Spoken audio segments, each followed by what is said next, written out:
Hello, I'm Yuzuki, here to share a small story with you. Tonight we journey to the quiet riverside of Old Edo.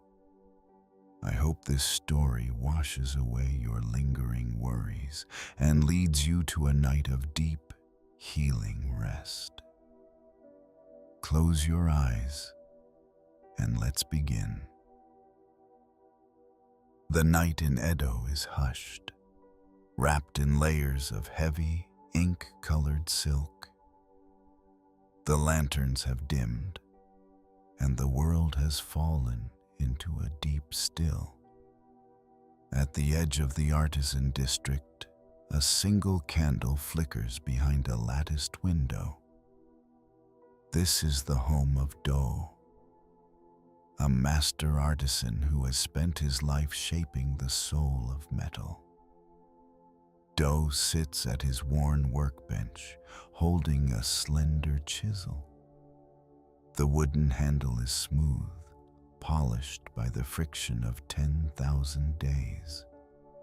Against his fingertips, the silver hairpin feels cold, a sharp chill that pierces the night air.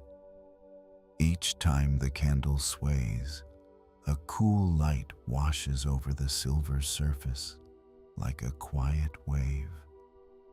During the day, Do's world is filled with the sounds of creation.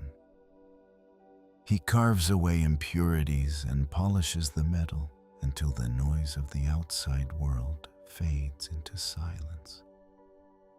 But as the forge cools and the sun sets, the ripples of his heart begin to rise.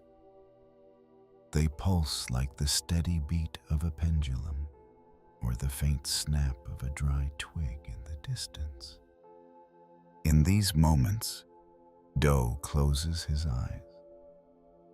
But behind his eyelids, he finds no darkness, only the fragments of unfinished conversations and choices that cannot be undone. Unspoken truths rest in his chest like shards of metal. They are not sharp, but they carry a dull ache that keeps sleep at bay.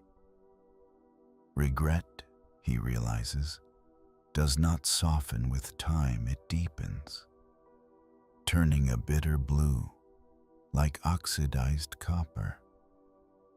Eventually, Do sets his tools down. The clear ring of metal on wood echoes through the room and vanishes. Instead of lying down, he reaches for his old coat. He remembers a legend whispered by the village elders, Misoji. They say that by washing away the remnants of the heart in flowing water, the soul becomes light again. To a man burdened by the weight of the night, this old story feels like a guiding star. He opens the door. The damp night air fills his lungs. The streets of Edo are stripped of their daytime bustle, leaving only a world of light and shadow. The roof tiles shimmer like dark scales under the moon, and the cobblestones glow softly with the touch of the evening dew. Do begins to walk. His footsteps create a low resonance against the narrow alley walls. From the wooden houses, the scent of cedar mingles with the lingering aroma of burnt incense. A wind chime hangs from a nearby eave. It sways just once, letting out a short, crystalline note. It is a sound that measures the depth of the silence. As he nears the river, the shop stands still like a painted landscape. A water jar left outside catches the moonlight, glowing like a perfect silver mirror. Looking at it, Do feels as though he is peering into himself. The moon in the water is whole and still, yet his own heart feels like shattered light on a restless wave. The sound of the river grows closer, making the silence feel even deeper. The Sumida River flows with a steady rustle, like the sound of vast sheets of silk brushing together. A low mist clings to the ground, swirling around his ankles. In the distance, the silhouette of a bridge flickers through the haze, blurring the line between what is real and what is a dream. The reeds along the bank sway and whisper, a sound like thousands of sheets of paper rubbing together. Do stops at the water's edge. The sky reflected on the surface is a black more profound than any lacquered box in his workshop. He gazes at the current. He wonders why the water never stops moving, yet his own memories remain so stubbornly still. He realizes then that misogi is not just about washing the body. It is the process of becoming part of the flow of finally letting go. Behind the craftsman, the night in Edo grows ever deeper. From far away, the low beat of a drum marks the passing of time. Do takes a long, slow breath and takes one more step toward the cool water. The mystical energy of the night touches the hem of his robe, beginning a new chapter that promises to end his sleepless night. The lower reaches of the Sumida River never rest, even at the deepest hour of the night. As Do reaches the bank, the world before him begins to blur. The river is completely hidden beneath a thick carpet of fallen cherry blossoms. It is a hana ikada, a floral raft stretching across the water like a vast, flowing ribbon of silk. The moonlight does not hit the water. Instead, it soaks into the petals, making the entire river glow with a soft, inner pink light. With every breath of wind, millions of petals brush against one another. The sound is smoother than silk sliding across a floor, more delicate than the thin shiver of gold leaf in his workshop. Do stands still before this overwhelming texture. Though he has spent his life mastering the shine of cold metal, he can only let out a long, slow breath in the face of nature's flowing grain. Then a shadow glides out from the upstream mist. A small boat approaches, moving without the sound of an oar. An old man stands upon it, wearing a weathered straw hat and a charcoal gray robe. As his oar parts the sea of petals, the dark water is revealed for only a moment before the pink light pulls back together like a magnet. The boat settles against the muddy bank with a soft thud. Without looking up, the old man speaks. His voice is low like the sound of wet sand, carrying the dampness of the river mist. He speaks as if he has been waiting for Do for a very long time. Even to the eyes of a master who shapes the night, this raft of flowers must seem like a difficult metal to tame. Do freezes for a moment, but the strange peace in the old man's voice draws him in. I thought it was simply a flow, Do replies. But standing here, The weight of these layers feels heavier than any chisel in my shop. The old man lifts the brim of his hat. His eyes are still and deep like pools holding the moonlight. He steps off the boat and sits where the petals cover the shore. People think misogi is just washing the body, he says softly. But there is a different way to quiet the noise of the soul. Simply dipping your hands in the water will not melt the metal shards stuck in your heart. Do takes a step closer. The air smells of old wood and the cool, crushed scent of blossoms. When Do asks for the secret, the old man points to the swirling petals at their feet. True cleansing is not about throwing things away. It is about matching your own density to the flow. Look at these petals. They do not fight the river's pace, and so they create a path of solid silk. You wander the forest of sleeplessness because you hold your regrets more tightly than the current of the present. The old man takes a small ceramic cup from his robe and sets it afloat. It nestles among the blossoms, swaying before finding its balance and drifting away. The secret of misogi is simple, he continues. First, match your breath to the rising and falling sound of the petals. Second, wait until the chill of the water feels exactly like the beat of your own heart.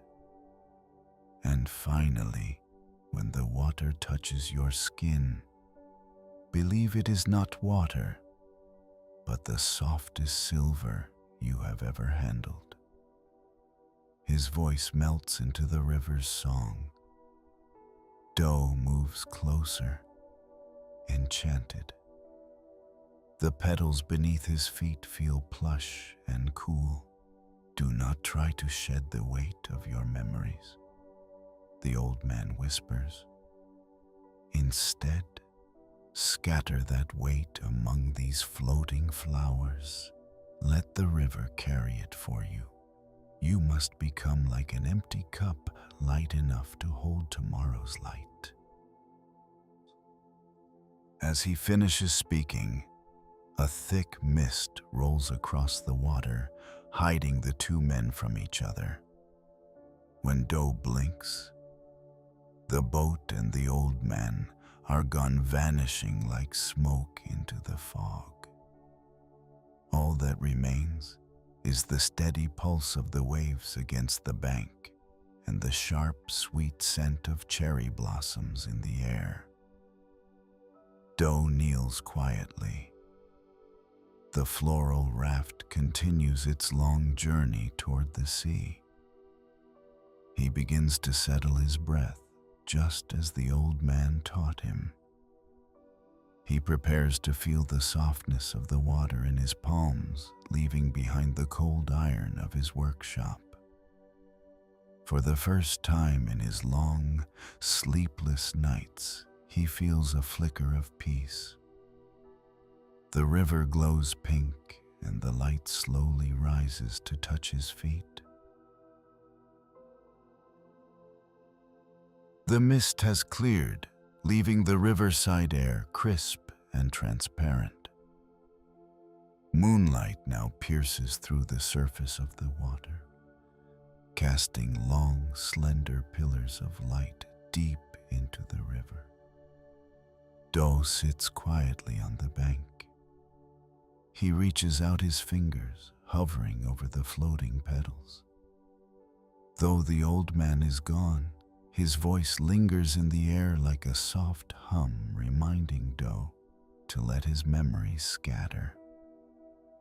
With the same precision he uses to select the finest silver wire, Do picks 5 delicate petals from the thousands around him. His movements are slow and mindful. The first petal is pure white with just a hint of crimson at the tip. He holds it in his palm, watching the tiny veins trace across it like delicate threads. In a whisper, Do speaks to the petal. He tells it of his regrets of the years he spent chasing perfection in his craft, while forgetting to cherish the warmth of those beside him. He remembers the sound of a loved one's weary breath muffled by the strike of his hammer, and the kind eyes he ignored while blinded by the shine of cold metal. As he speaks, the petal grows heavy, as if it is drinking in the rain, pressing softly against his skin. He picks up a second petal, its edges slightly curled and withered. On this one, he places his longing for forgiveness. He speaks of the words he never said, the simple, "I was wrong," that could have mended broken ties. He realizes now that it wasn't grand tragedies that kept him awake, but these tiny, sharp fragments of unspoken truth. As his confession seeps into the petal, it begins to smooth out, drinking in the blue moonlight until it is firm and bright once more. When he touches the third petal, a wave of weariness washes over him. It is more than just a lack of sleep. It is the exhaustion of a soul that has fought the resistance of metal for decades. He rubs the soft surface with his thumb, acknowledging how hard and dry his own life had become. Under his touch, the petal turns a deep, comforting purple. On the fourth, he carves his nameless fears. The fear that his inner fire might dim, or that his hands might lose their touch. As these vulnerabilities take shape in the air, the reeds along the bank begin to sway, creating a low, majestic sound like the bass notes of a distant organ. The fifth petal is the smallest and most fragile. On this one, he places his lingering desires. The very human wish to be remembered, to leave something great behind. As he finishes his confession, the heavy air on his shoulders finally begins to lift. His words are no longer thorns in his chest. They are now beautiful patterns etched onto the blossom. One by one, Do places the 5 petals back onto the water. As they touch the cool river, tiny ripples spread out in perfect circles. His petals merge with the great raft of flowers, becoming part of the endless pink silk. His sorrows, his regrets, and his fatigue drift away, becoming mere dots on a vast, beautiful landscape. He watches them go, remembering what the old man said about the density of the flow. The memories that were once sharp weapons in his mind have turned into pieces of a peaceful scenery. The light on the water now rises to wrap his face in a warm embrace. The silence of the night deepens, but it no longer feels heavy. It feels like the gentle fading heat of a forge after the fire has been put out. Do looks down at his hands. His rough, calloused palms seem to glow softly in the moonlight. He finally closes his eyes. This time, he doesn't hear the rush of his own breath, only the deep, rhythmic breathing of the river itself. The stories etched onto the petals drift past the streets of Edo, moving toward the wide open sea. Inside Do, a cool, clear stillness fills the spaces where his burdens used to live. His long night has reached its end, and he begins to sink slowly into a deep, dreamless rest. The pink waves continued their slow journey toward the distant sea. Dot watched the parade of flowers, feeling the heaviness in his chest, finally drift away with the current. But just as he let out a sigh of relief, his gaze caught on a cluster of sharp rocks near the shore. There, trapped in a jagged crack of black basalt, was the final petal, the small fragile one that held his last human lingering and his deepest longing. While the other petals glided gracefully downstream, this single piece remained caught, trembling against the rough stone.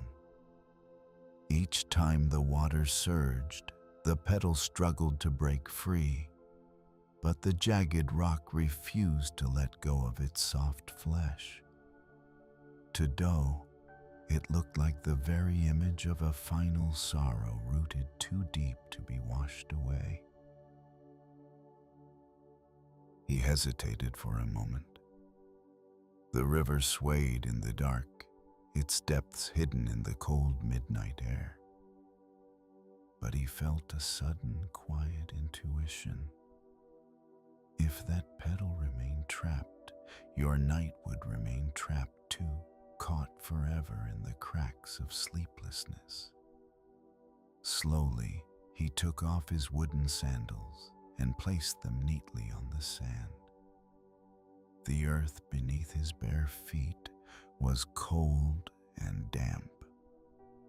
As the fine grains of sand moved between his toes, they felt like cool metallic dust against his skin. He took a careful step into the water.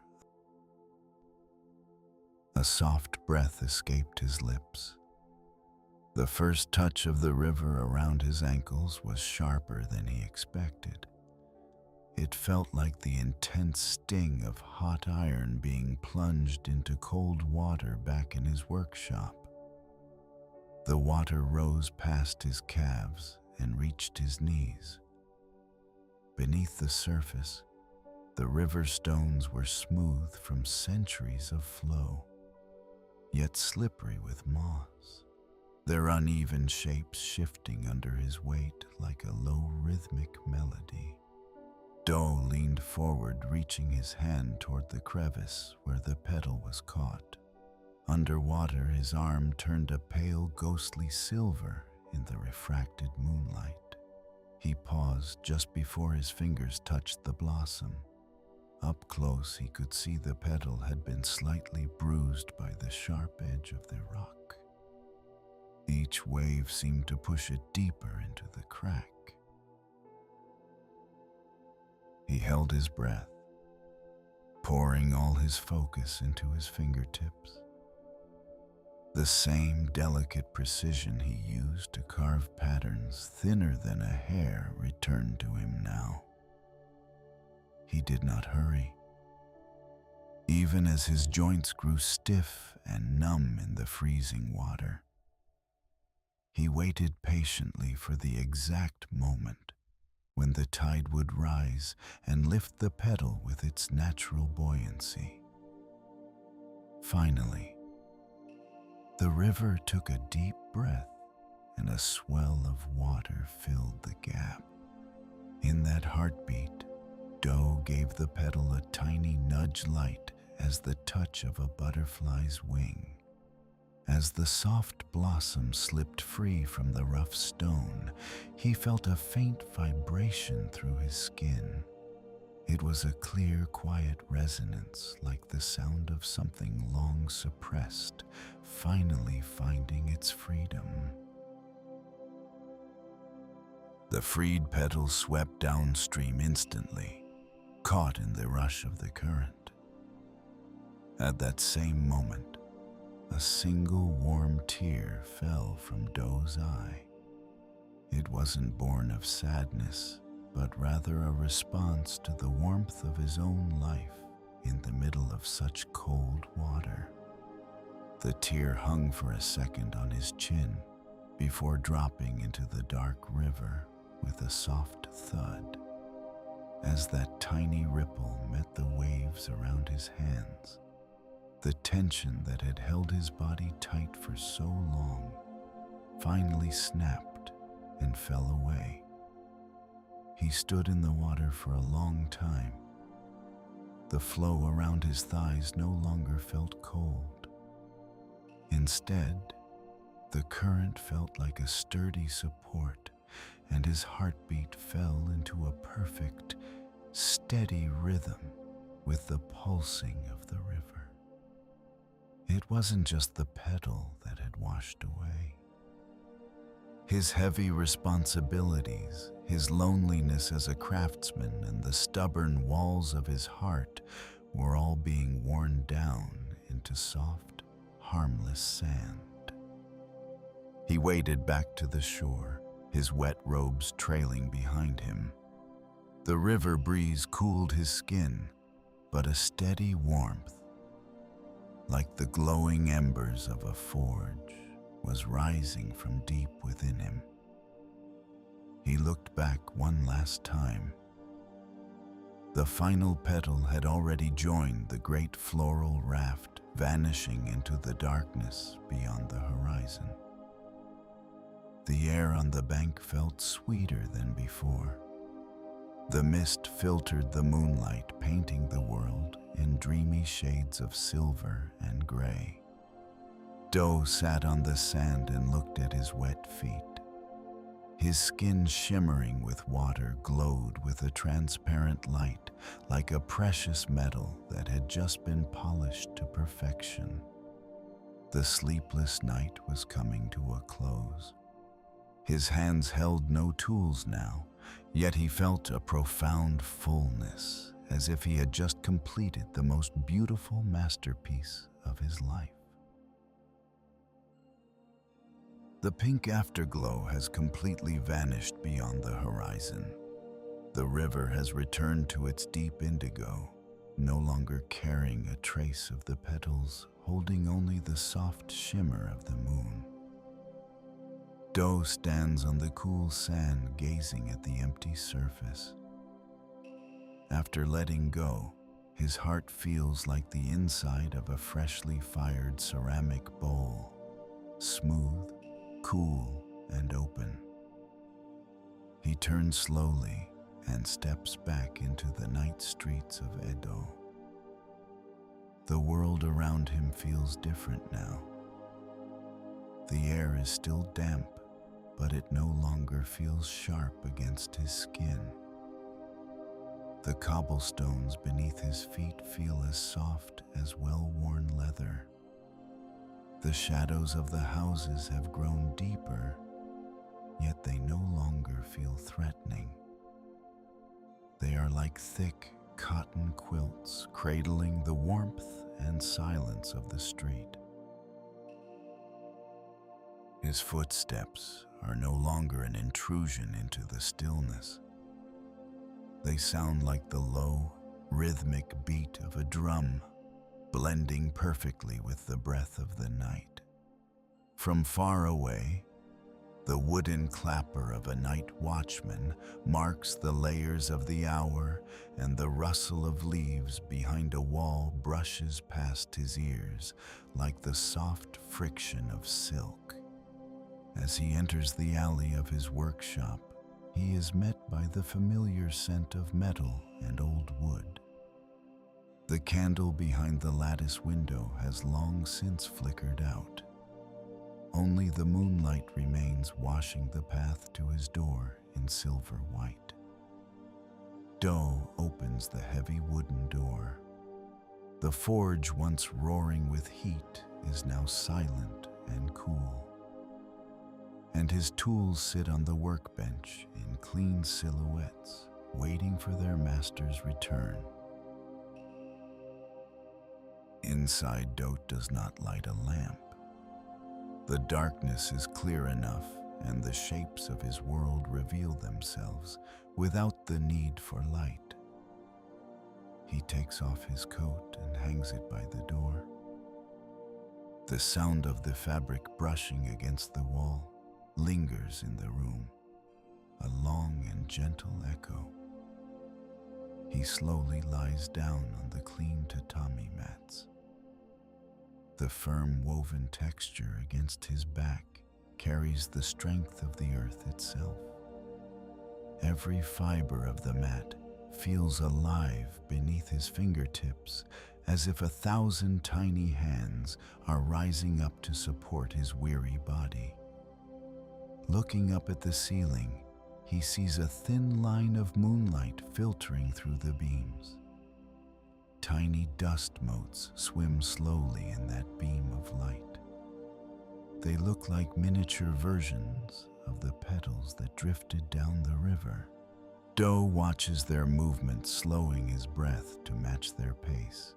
He inhales the stillness of the night, and with every exhale he releases the very last drop of tension from his body.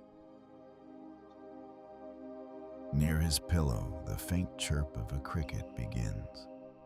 It is irregular, yet steady, more soothing than the gears of the finest clock. Doe rests his hands upon his chest. The chill from the river is gone, replaced by a pleasant, heavy languor that spreads from his fingertips through his shoulders and down to his toes. The voices of the past that haunted his sleepless nights are gone.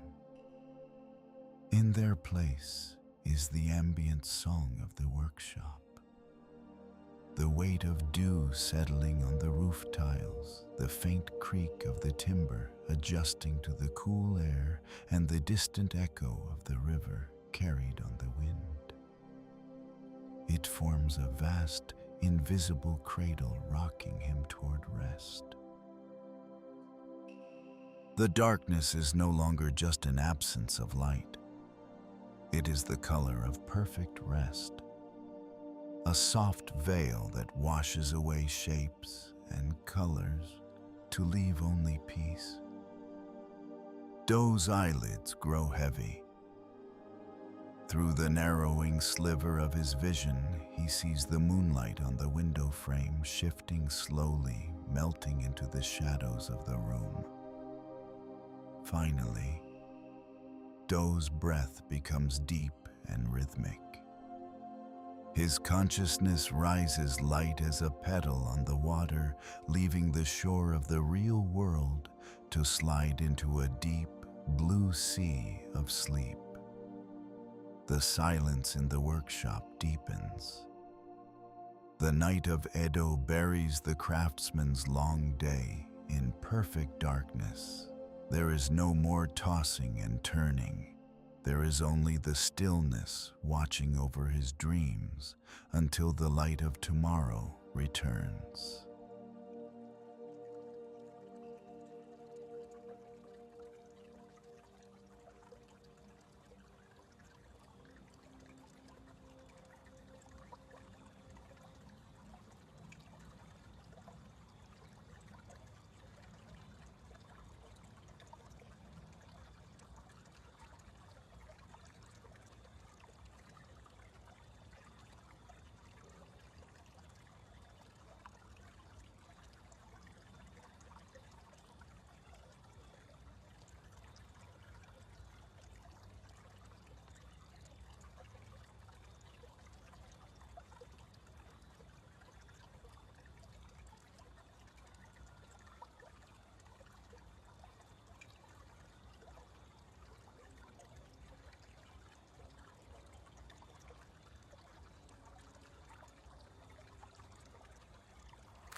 May even the deepest lingering regrets of my heart be washed away by those gentle waves.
my sharp, weary edges soften and grow as smooth as grains of sand.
memories I've let go find their peace beneath the soft glow of the moon.